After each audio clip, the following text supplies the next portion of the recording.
Supreme court ने लंबी बहस सुनी थी।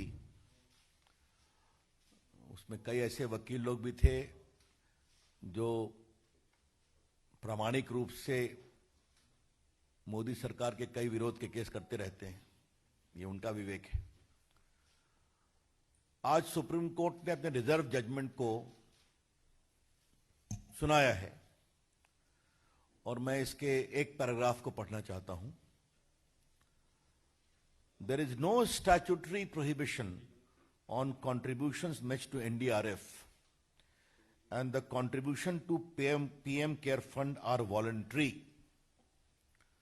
Funds collected by PM Care Fund are entirely different, and these funds are funds of charitable trust. This fund need not be transferred. उन्होंने इसको dismiss कर दिया है। बाकी जजमेंट विस्तार की बात है, उसमें नहीं जाऊंगा। एक बहुत महत्वपूर्ण बात जानना चाहिए कि पीएम केयर फंड से अब तक 3,100 करोड़ रुपए दिए गए हैं कोरोना की लड़ाई में, जिसमें 2,000 करोड़ सिर्फ वेंटिलेटर के लिए दिए गए। और आज देश को बताते हुए आप सबों के माध्यम से प्रसन्नता होती है कि 50,000 वेंटिलेटर पीएम केयर फंड के द्वारा दिए गए पैसे से उपलब्ध कराए गए हैं, जो आजादी के बाद के आज तक के इतिहास के हाईएस्ट हैं। The 50,000 ventilators provided to take care of emergency needs of corona patients is the highest since independence as far as ventilator provisions are concerned. लगभग 1,000 करोड़ दिए गए हैं राज्यों को, जो हमारे प्रवासी मजदूर आए उनकी व्यवस्था करने के लिए, और लगभग 100 करोड़ रुपए दिए गए हैं कोरोना के खिलाफ वैक्सीन के अनुसंधान में मदद के लिए। तो 3,100 करोड़ की बड़ी राशि कोरोना की लड़ाई के लिए दी गई है।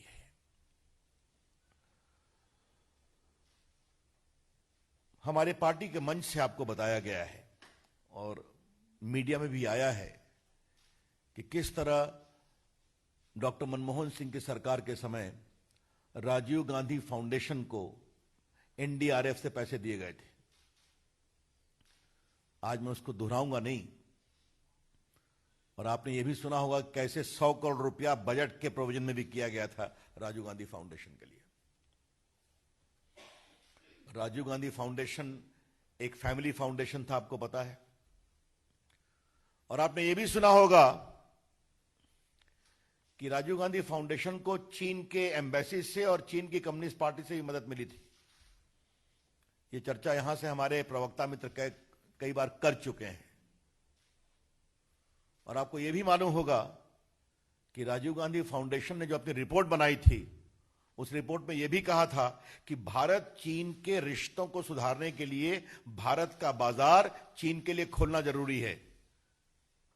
You would recall that on behalf of the party we have shown the report of the Rajiv Gandhi Foundation, whereby a special study was done which inter alia recommended that Indian markets needs to be opened for Chinese products to make the relationship more stronger.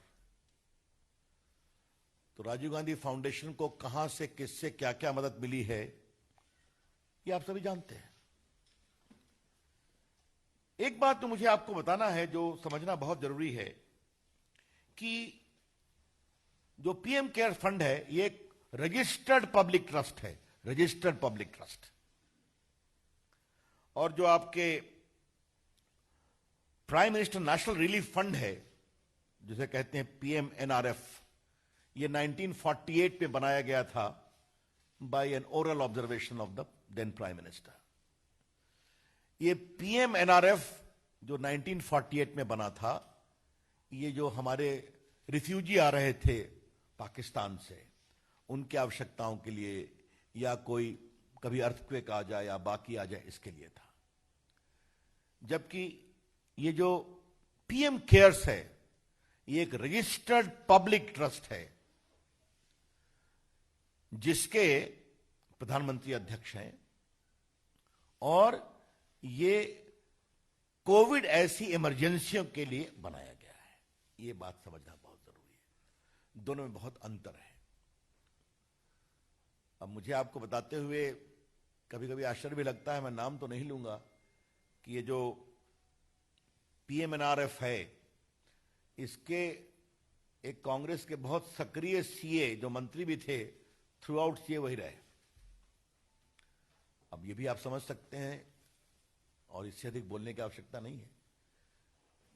Transparency is writ large in the PM cares fund, both in terms of legal requirement and both in terms of transparent management of funds received on a voluntary basis. इसमें पूरे fund voluntary रूप से आते हैं। तो आज हमारी सरकार के 6 साल पूरे हो गए, हम 7वें साल में हैं, और बहुत गर्व के साथ हम कहना चाहते हैं, और पिछले 6 साल से मैं अपनी सरकार में मंत्री हूं, प्रधानमंत्री के निर्देश पर हमारी सरकार ईमानदारी से काम करती है, और अभी तक एक भी भ्रष्टाचार के आरोप लगाने की किसी को तथ्यों के साथ हिम्मत नहीं हुई। अब बाकी कुछ लोग अपना बोलते रहते हैं, तो छोड़िए, उसके बारे में क्या कहना है। नरेंद्र मोदी की सरकार ईमानदारी से काम करती है, इससे जनता का आशीर्वाद मिलता है, और वही ईमानदारी पीएम केयर फंड में भी दिखाई पड़ती है।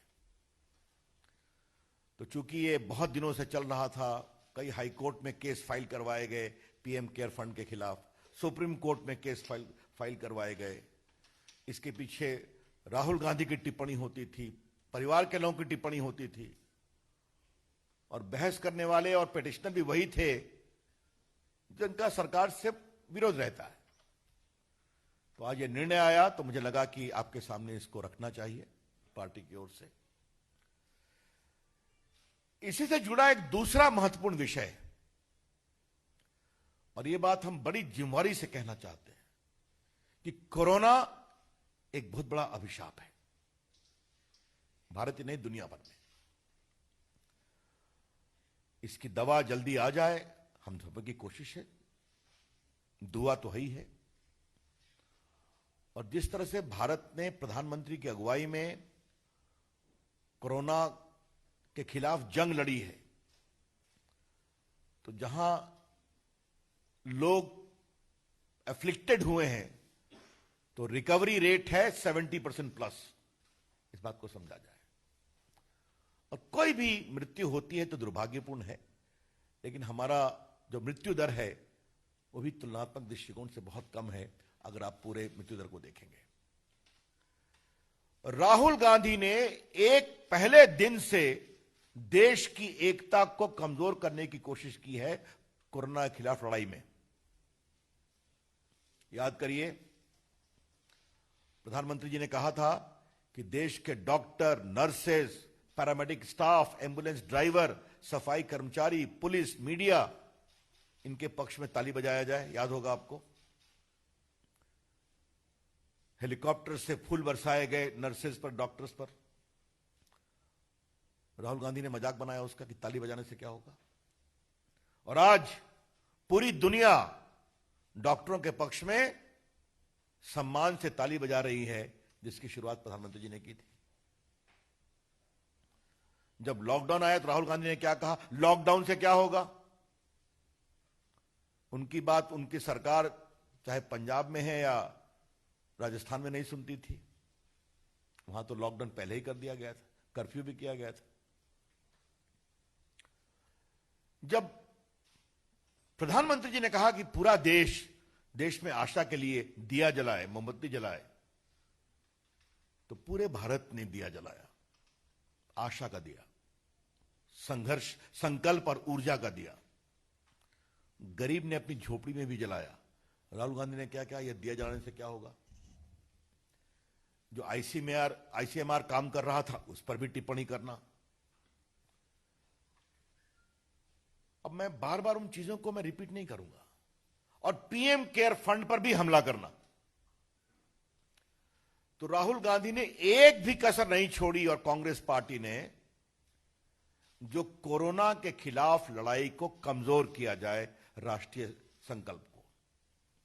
आई रिग्रेट टू से in view of the conduct of Mr. Rahul Gandhi, right from day one, he never spared any opportunity to weaken the national resolve in the fight against Corona. और ये बात मैं आपसे इसलिए कहना चाहता हूं कि बहुत सी पार्टियां जो कांग्रेस पार्टी के साथ हैं, उनके नेताओं ने भी डॉक्टर नर्सेस के पक्ष में ताली बजाई और दीपक भी जलाया था। तो आज जब पीएम केयर्स फंड पर यह फैसला आया है, तो उनके द्वारा एक प्रायोजित षड्यंत्र का सुप्रीम कोर्ट ने बिल्कुल निरस्त किया है उसको, और यह बिल्कुल ट्रांसपेरेंट फंड है पीएम केयर्स का। इसकी ईमानदारी से कार्रवाई हो रही है, पारदर्शी तरीके से इसका निवेश हो रहा है। मैंने बताया, रिपीट करूंगा, 2000 करोड़, लगभग 50,000 करोड़ वेंटिलेटर खरीदने के लिए, 1000 करोड़ मजदूरों के लिए, उनके पुनर्वास के लिए, और 100 करोड़ वैक्सीन की खोज में मदद करने के लिए। तो जो वॉलंटरी बेसिस पर पीएम केयर्स में लोग डोनेशन दे रहे हैं अपनी इच्छा से, उसका सदुपयोग हो रहा है। और जब सुप्रीम कोर्ट ने मोहर लगाई है, तो मुझे लगा कि आज पार्टी की ओर से हम ये चर्चा करें, आपको बताएं, और किस तरह से कांग्रेस पार्टी और विशेष रूप से राहुल गांधी के द्वारा राष्ट्रीय संकल्प को कमजोर करने की कोशिश की गई, जो कोरोना के समय सबसे अधिक आवश्यक थी, उसकी भी चर्चा करना जरूरी है। That's all from my side, open two questions.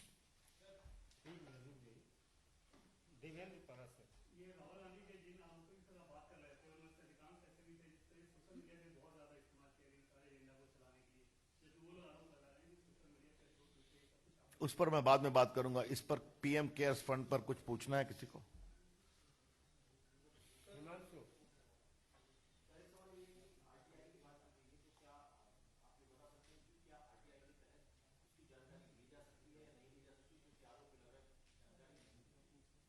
देखिए, मैं एक बात आपसे साफ साफ कहूंगा, इस देश में आजकल दो प्रकार के लोग हैं। एक जो आरटीआई के बड़े समर्थक थे कि मंत्री के रूप में मैं फाइल में क्या लिखता हूं यह भी उनको मिलना चाहिए, आजकल वो राइट ऑफ प्राइवेसी के बहुत बड़े समर्थक हो गए। हाँ, तो ये दोनों कहानी चलती है। रविंद्र जी,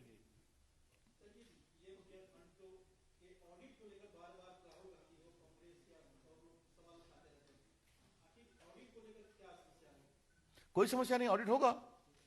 ये तो वेबसाइट पर है सब कुछ। मैंने कितना खर्चा किया गया पूरा बता दिया आपको। वेबसाइट पर जाइए, ऑडिट भी होगा, जो आपको वहां पर बाकी राशि क्या हुई मिलेगी।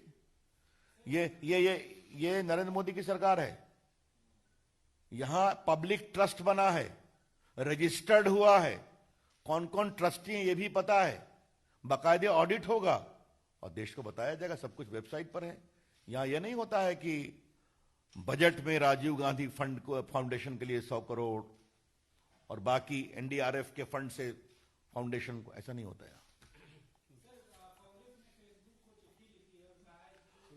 और कुछ इस पर? देखिए, आज का विषय यही है। अगर आपको इस पर कोई सवाल नहीं पूछना है तो धन्यवाद। देखिए, एक मिनट रुकिए, बस मैं एक अपने से बोल देता हूं, then I will not take any question.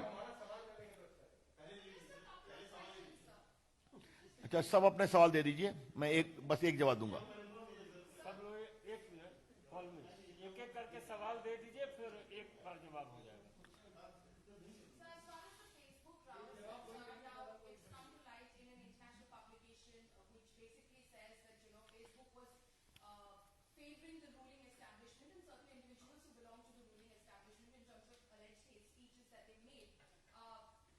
Short question please.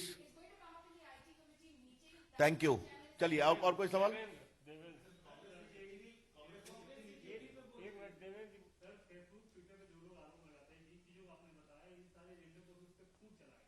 चलिए, धन्यवाद। और कोई सवाल?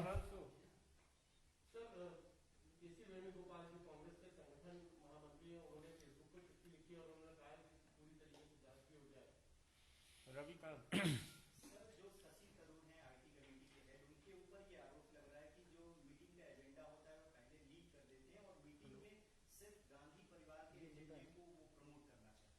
अमित जी यामिनी चलो, धन्यवाद। राहुल, देखिए इसके दो विषय। पहला विषय है जो एक वॉल स्ट्रीट जर्नल में चीजें छपी हैं, वो विषय फेसबुक अपना तय करेंगे, ये उनकी पॉलिसी सिस्टम है। कल मैंने राहुल गांधी के ट्वीट का जवाब ट्वीट पर दिया है, जिसको आपने देखा है, आपने चलाया भी है। वो पार्टी की ओर से प्रामाणिक स्टैंड आपके सामने है। जहां तक बाकी सवाल है, पार्टी के आईटी विभाग की ओर से बताया गया किस तरह 700 पेजेस जो बीजेपी के समर्थक के थे उसको हटा दिए गए फेसबुक के उस पर से, आपको मालूम है। तो यह भी एक सच्चाई है। बाकी इसके बारे में पार्टी के वरिष्ठ प्रवक्ता लोग बैठे हैं, आगे आपको बताएंगे। लेकिन मैं आपसे एक बात अवश्य कहूंगा, मैं किसी प्लेटफॉर्म का नाम नहीं लूंगा। अगर प्लेटफॉर्म पब्लिक प्लेटफॉर्म है तो हर विचार के लोगों को अपनी बात रखने का अधिकार है। If the platform in question is a public platform, then every Indian, regardless of his ideology or commitment, has got the right to convey his or her views on that platform. क्या यह सच्चाई नहीं है कि कुछ लोग समझते हैं कि उस प्लेटफॉर्म पर उनकी मोनोपोली होनी चाहिए, भले ही उनका राजनीतिक वजूद खत्म हो गया हो? It is a hard fact in the country. We need to know that people whose political base has shrunk like anything seek to dominate public discourse on these platforms. That is not right. जहां तक hate वगैरह की बात है, अब ये चर्चा का विषय है और मैं स्टैंडिंग कमेटी पर कुछ बात नहीं कहूंगा, क्योंकि वो पार्लियामेंट्री कमेटी है, उनका अपना तरीका काम करने का है, अपने नियमों के अनुसार वो काम करें। लेकिन अगर हेट स्पीच की बात है तो आज मैं पार्टी के प्लेटफॉर्म पर बैठा हूं तो दो उदाहरण देना चाहूंगा। सोनिया गांधी ने कहा था अब आर पार की लड़ाई होगी। यह हेट स्पीच है या नहीं? और राहुल गांधी ने दिल्ली में पब्लिक मीटिंग में कहा था कि देश के लोग प्रधानमंत्री को डंडे मारेंगे। यह हेट स्पीच है या नहीं है? It is a textbook case of instigation for violence. ये समझना चाहिए, चर्चा होगी तो देखा जाएगा। That's all from my side. हाँ, एक मिनट। राहुल गांधी जी ये समझते हैं कि जो हमारे लायक काम नहीं करता वो संघ, आरएसएस और बीजेपी के दबाव में है।